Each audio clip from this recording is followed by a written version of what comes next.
Figured I need just a little bit of extra energy to get through what is probably my least favorite position group to discuss.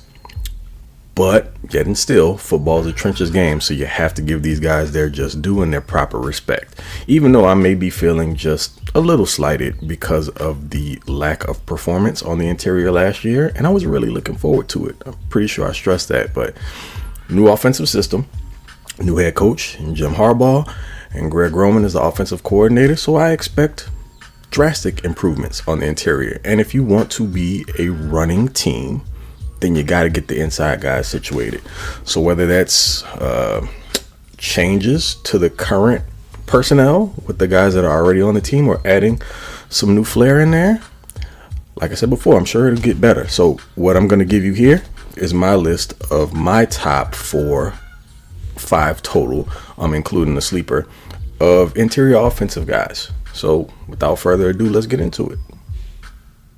Yo, I'm not going to front with y'all. I still have a hard time believing that I allowed the Chargers to get me excited about interior offensive line play last year. It'll probably never happen again because, boy, did they ever let Nas down. But no use in crying over spilled milk, right? So let's talk about a few guys here that you may be familiar with. There might be a few that you don't know all that well. Just depends on how deep in the weeds you're getting with your prospect study and how much you care about interior offensive line play. But also, just of note, if you hear any crossover between my list and Garrett's list when he covers the centers, it's because there are a few dudes in here that can play both, and that either speaks to the level of versatility or the fact that we just don't know where they're best at. Take from that what you will, but again, just keep that in mind. So we're going to start this list off with, and this is in no particular order, you'll hear my grades at the end, and then we'll talk about where they stand overall when the video concludes. Graham Barton is going to be first up from Duke University. Yes, that Duke University, the one that you know best for basketball, but they have had some pretty decent NFL players in recent years. Do not get in the comments talking about Chris Rumpf. Don't do it. I'm not the one that drafted him. I wouldn't have. But this is an edge rushers pod. We're talking about interior offensive linemen, guard specifically, so let's stick with that. Stay on the rails here. But as far as Barton is concerned, super versatile. So he's not one of those doesn't have a position guys. He just does a lot of things really well. I think as far as a list of positives and negatives, this might be at the top of his positives list. He can play all 5 spots and he fits well in either a gap or a zone scheme.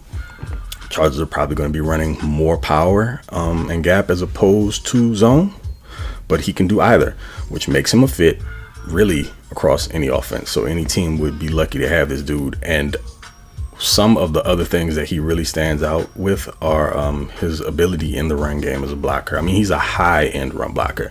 He shows the ability to consistently keep his hands on the inside and generate power from his hips and reset the line of scrimmage, which is important as an offensive lineman.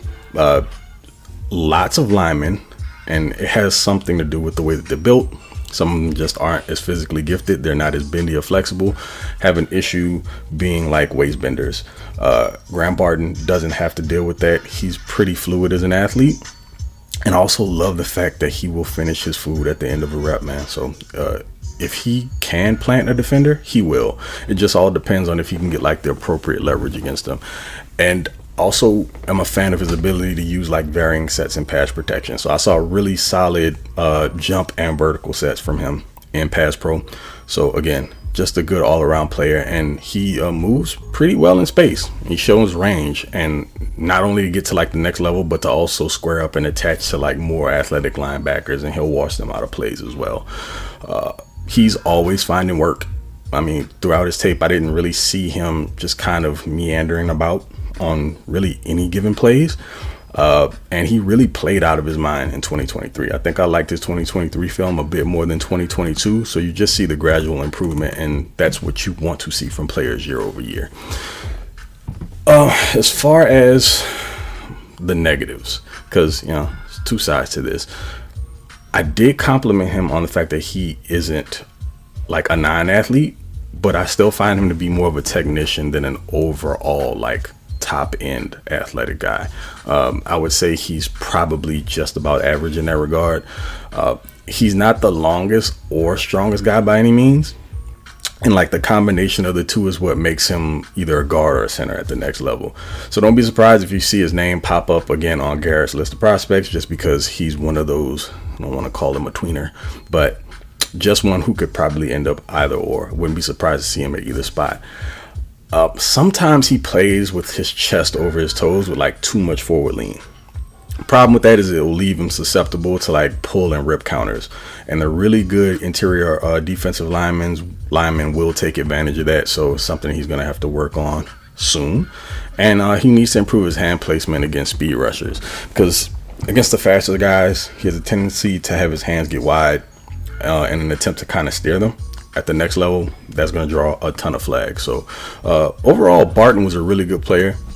I really liked what I saw from him. And again, this is coming from a dude who does not really enjoy interior offensive line play. I cannot stress that enough. But I gave him a 79 overall, which translates into what?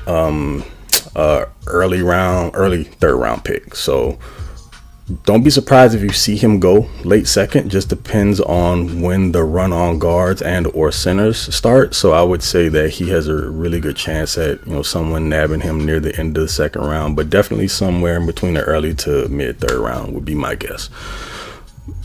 Next up, Christian Haynes, UConn Huskies.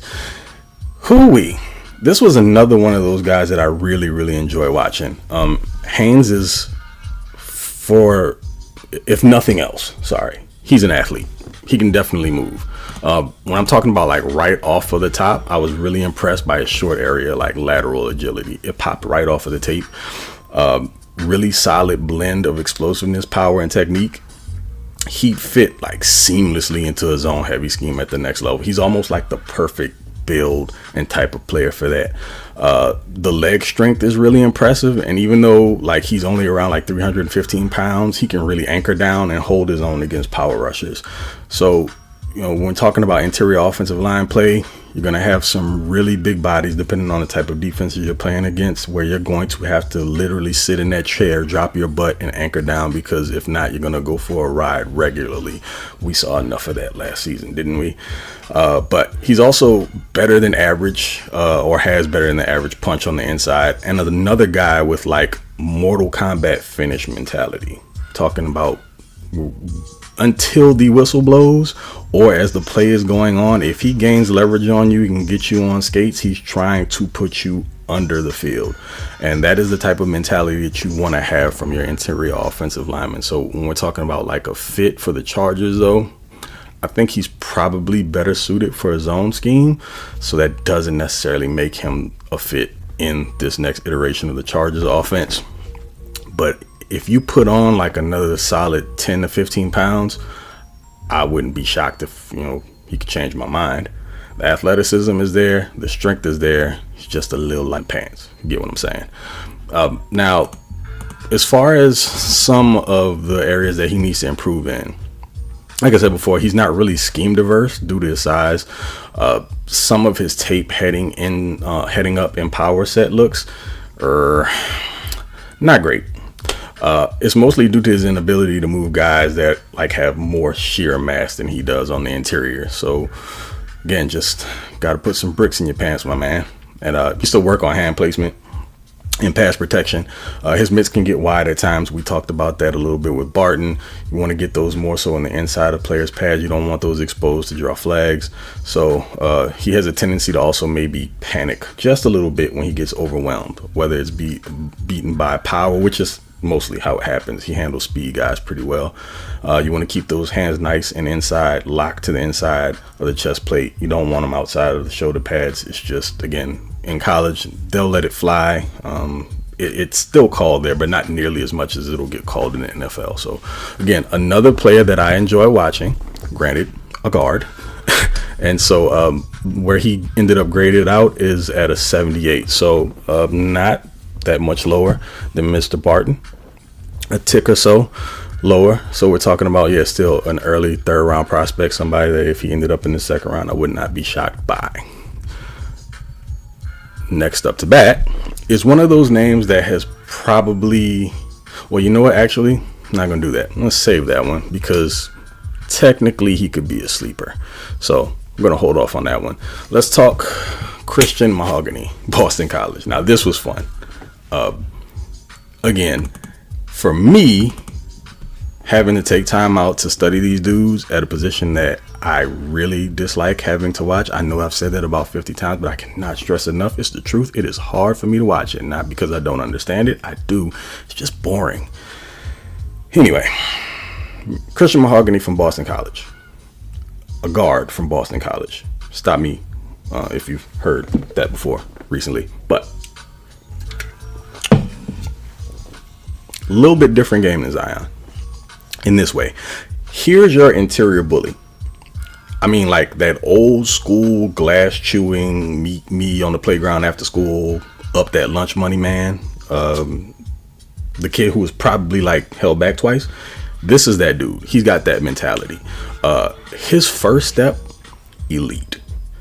He's not a tremendous athlete, but man, he fires off the ball and it is a thing of beauty. I mean, I would rewind tape just to make sure that there wasn't some sort of pixelation issue on my computer because it was happening so fast. I'm like, man, for a guy that large, his feet should not be that fast off the line. But indeed, it was accurate. He's going to get the first nickname of the offseason from me because I'm calling Buddy the Punisher. Like, you see that baby face? I mean, if you're watching this, you can't really see it. He's got a helmet on. But whenever you go and investigate, maybe want to take a gander at what some of these dudes look like without a helmet on, don't let that baby face fool you, man. He's a mean cuss. Like wolf in sheep's clothing.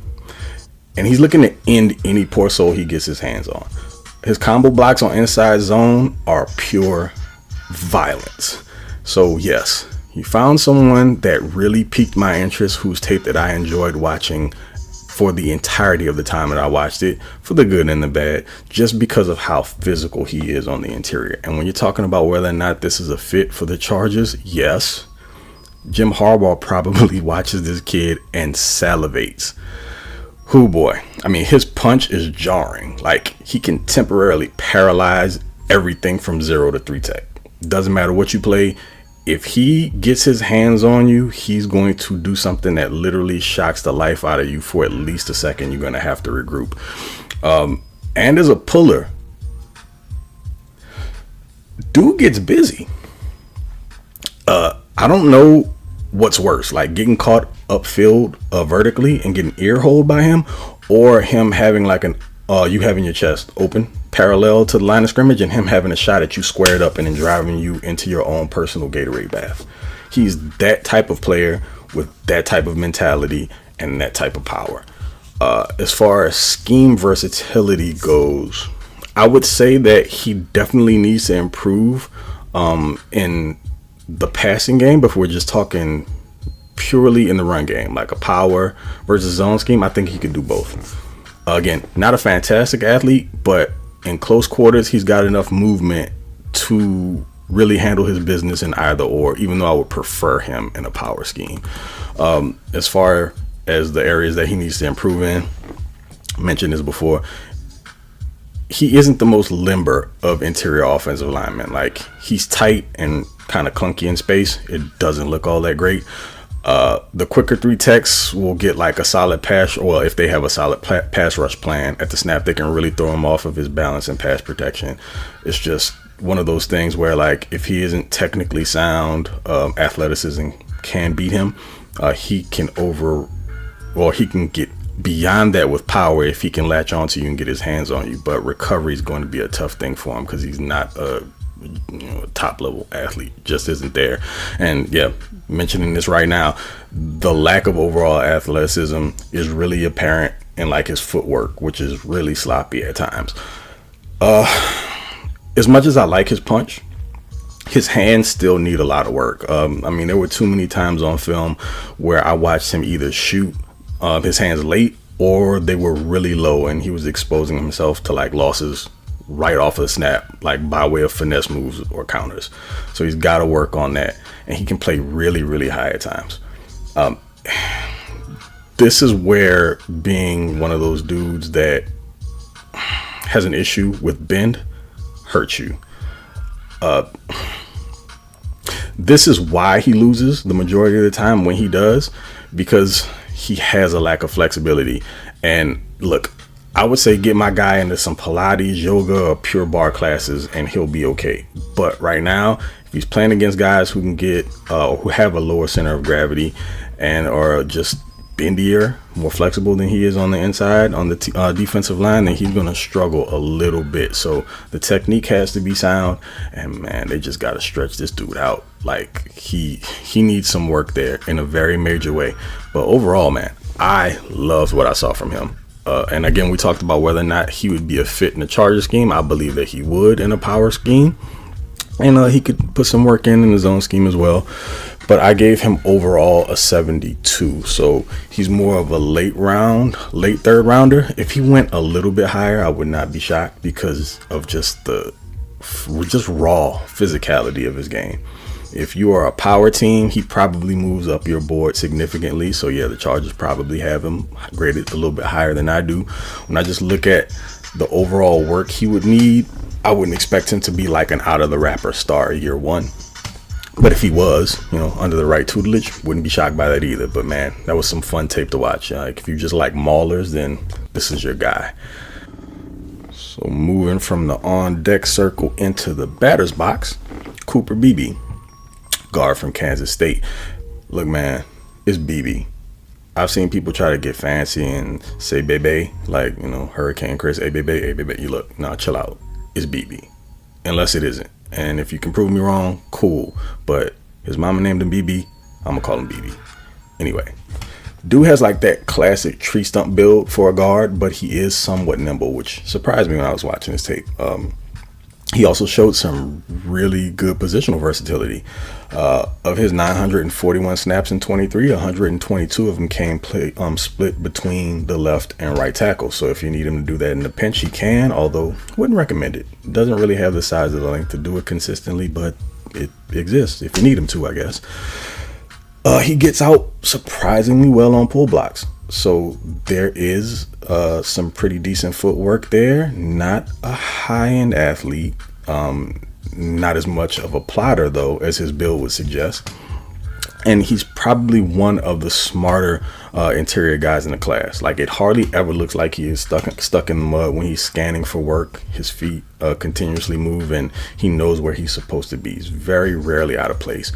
And I'm a big fan of his anchor against power rushes. Like, his ability, and I mentioned this before, to sit down and absorb contact was very, very impressive. He just has the perfect build for it. You might, off the line of scrimmage, get him to move back a step and a half, but after that, like, he'll throttle down and you're really not going anywhere. You're gonna have to come up with some sort of counter to finish off the rep. And he also shoots his hands pretty quickly to gain inside positioning. So there was a lot to like from Cooper.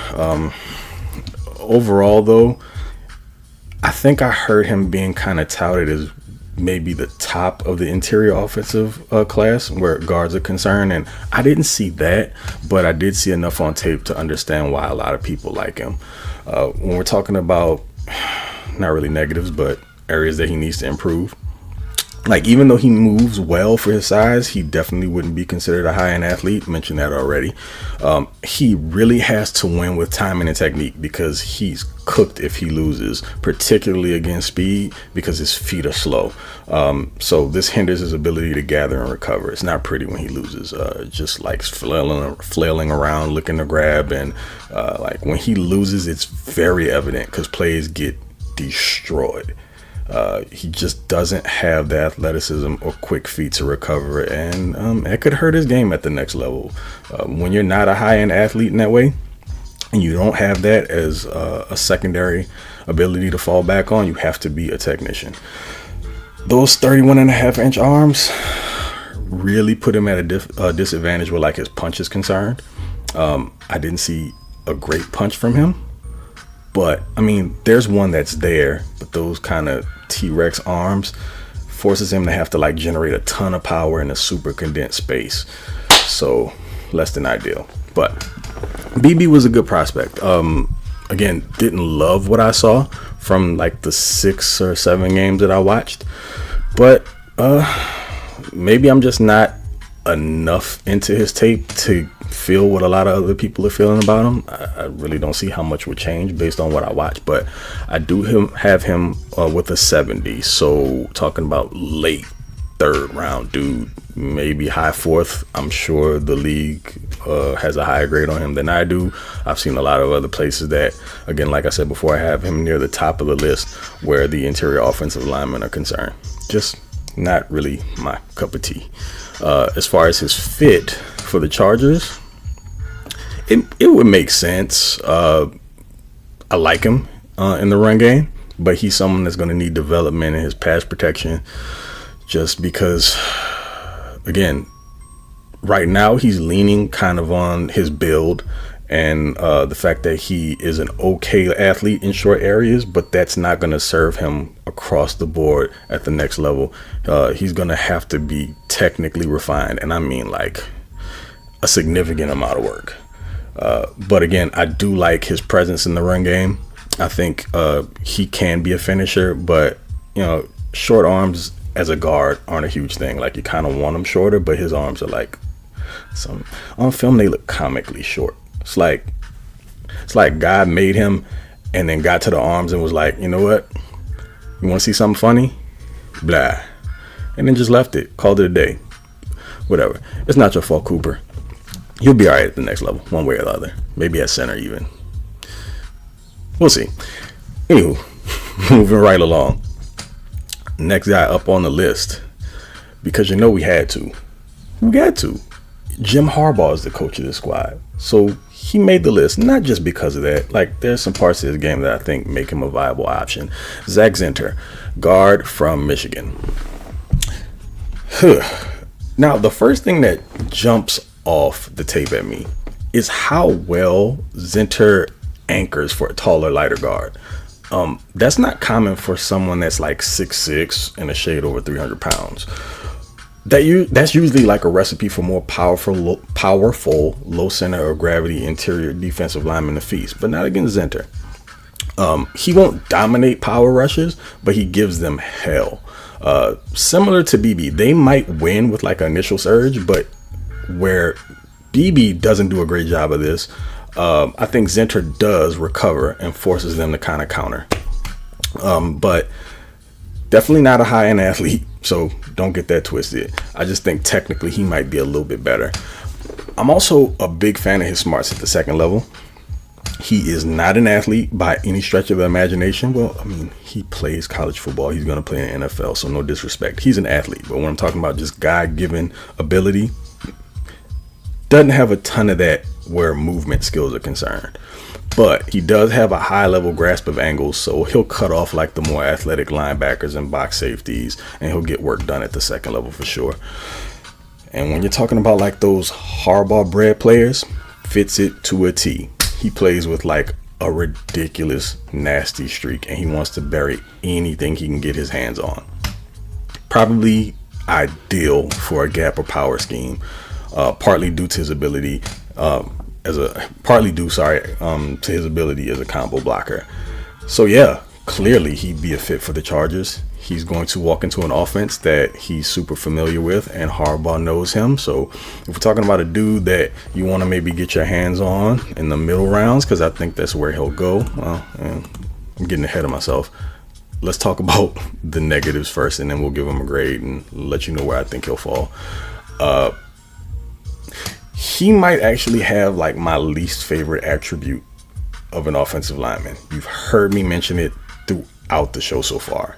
He is like the consummate waist bender. Like, on top of that, he's top heavy. Like, he'll need to become much stronger in his lower half to not be a liability on the inside at the next level. So, hey, Ben, Mr. Herbert, come get your mans.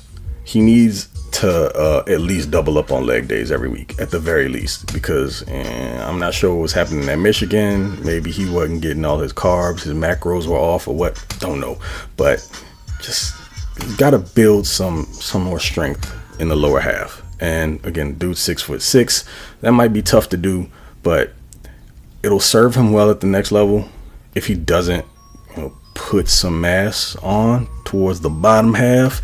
He's going to have some hard days ahead. Just because if you're talking about some of the more twitchier interior offensive linemen, again, that low center of gravity, it'll create some very difficult matchups for him in the NFL. So, got to work on that. Also, don't love him as a primary pass protector. He'll need to find his home in a power gap heavy scheme, just right out of the gate. So, Chargers, ta-da. His mentality is to be a dominator in the run game. He's a grinder. So, at least early on, the scheme versatility isn't very appealing. And he's also still working his way back from a broken tibia and fibia late last year. So, keep that in mind. I mean, he should be around ready in the summer, but if you have to put him on the shelf for a bit, all good. He's going to be more of a developmental player in my eyes anyway. That being said, now we can talk about the grade. I have him now at a 68, so high fourth, mid fourth round pick. I think that's about right for him. Definitely somebody I could see the Chargers grabbing in the middle rounds. And if they have to make some adjustments on the interior, maybe move some guys around, him already having familiarity with the scheme, might be able to get him on the field a bit earlier, whereas somewhere else may be a bit more of a project. So those are going to be like my top 5 guys. Did I give you his grade? I did. Now for my sleeper. I started to mention him a little bit earlier, but I wanted to hold off because, number one, you may have started to hear about him a little bit, specifically after the combine. I think I heard his name a few times here or there, just because, every draft cycle there's going to be that kid that, is coming out of the FCS that starts to make noise, and the real draft nicks who eat, sleep, and breathe this stuff have been on him for months, and then they just start gaining a little bit of steam. He falls into that category, and I'm talking about Mason McCormick, guard, maybe even center from South Dakota State, Jackrabbits. From what I watched of him on tape, I didn't watch a ton of his tape. It was a little difficult to find, but I did get a few games. And let's start here. He definitely helped his stock at the combine. He has some significant testing numbers. I want to say he finished in the top 2 in 4 of the 7 tests. So athletically, it appears to be there just from a testing standpoint. Now, he's raw, but he shows some scheme versatility, and he has an IQ to identify games and stunts on the interior. Definite plus for him. He's logged over 3,000 snaps, so he already has the experience as his base moving on to the next level. So he's someone that is going to need some refinement, but he's not as raw as some of the other prospects that you would see from that level. And from what I saw on tape, I mean, the technique is a work in progress, but he has some stuff to work with. I was happy to see. He does a really good job at using his length and pass protection, especially against bull rushers, power rushers, man. He can really extend and keep those dudes at bay and anchor down. Even if they beat him off of the line, he can find his footing and get some extension there and keep the quarterback safe. So absolutely something to work with for sure. And he's surprisingly solid in his movement skills, especially as a puller. So he has that temperament that you want to see in a more power gap centric scheme, because he's looking to put dudes into the ground where he can. Now, as far as some of the things that he needs work with, I mean, of course, the level of competition is always going to be in question coming from the FCS. And I'm a little curious about his ability to recover against the more athletic interior defenders. I'm not sure that I'm overly confident in it at this point. I saw some solid stuff on film, but I don't really know how great his footwork is. Again, the testing would say that he's a very good athlete, so I'm not thinking it was some sort of illusion. I saw him win. Again, it's lower level competition, but still stood up pretty well. But I just want to see it. I mean, you want to see all of this at the next level, but he's someone that I do have a bit of a red flag yet, because I want to trust my eyes, but also have to take into account what I saw at the level he played at. Also, is his anchor really that solid? He looks a little lean in his lower half. It feels so weird talking about dudes and hefty lower halves and all of this. Just, it's football though. We got to be mature. but I'm not going to say he has skinny legs, but they are a little on the lean side. So he's someone who would absolutely have to get in a weight program, and it's the NFL. He will.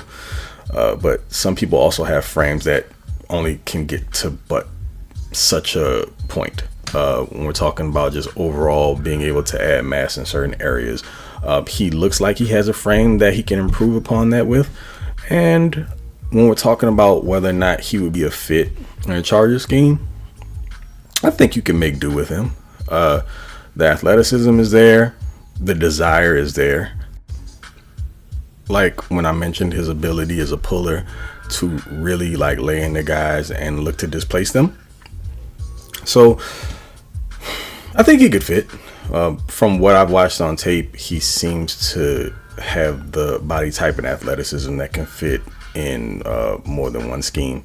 So yeah, if you're looking for quality depth there, also another developmental player who you can probably plug into either the guard or center spot, here's another one of your guys. And my final grade on Mr. McCormick, I have him, believe it or not, at a 72. So there's another late third round guy, maybe early fourth round. There's a lot to work with there. Some raw tools and ability. And again, I mean, it's the underwear Olympics, tapes over tights, of course, but he did display some solid athleticism, which sort of kind of translated over to the tape from what I saw. Just need to watch a little bit more of him to feel whether or not I can say I'd be okay with the Chargers taking him confidently. But this is another one of those names that if you see go earlier than what you expect in the draft, like maybe a mid-high third round dude, if he found his way to sneak into the back end of the second round, I would not be shocked. He's just a hot name here in the last few weeks, specifically post-combine.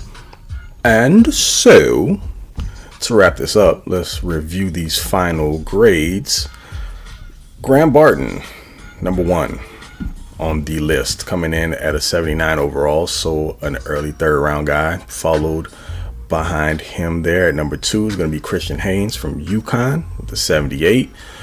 Then, surprisingly enough, Mason McCormick, 72 overall. That was my sleeper, but I would probably flip them. I'd have Christian Mahogany, who's tied with McCormick at a 72, just from play style, and I would say having a bit more polish, I would put him above McCormick, but it's just the way the grades worked out. Christian Mahogany, Boston College with a 72 overall, so they both have late third round grades. Cooper BB right behind them with a 70 overall. And then finally, Zack Zenter from Michigan, 68. So early fourth round, if he were to sneak into the round 3, and maybe, but I think he's probably like solidly there in the fourth round. So those are my grades. Those are my top 5 guys. And with that being said, wait, 1, 2, 3, 4, 5, 6. What am I talking about? 6. Pardon me for not being able to count today. But that's my list. And here in the next few days, you will be hearing from both Garrett and Jamie handling the tackles and centers, respectively. And then we'll put together our grades collectively and see where we all came out. And continue to tap in with us throughout draft season, leading all the way up to the big week in April. Actually, next week, we're going to touch on the defensive line group, which has some really interesting names that the Chargers could and probably should avail themselves to come that week. But you guys know the drill, per usual. We appreciate you. We love this community. We love bringing you guys our thoughts and opinions, and we like getting your input. But if you could, like, share, sub up if you haven't, and we'll catch you on the next one. See you next week. Till then, gone.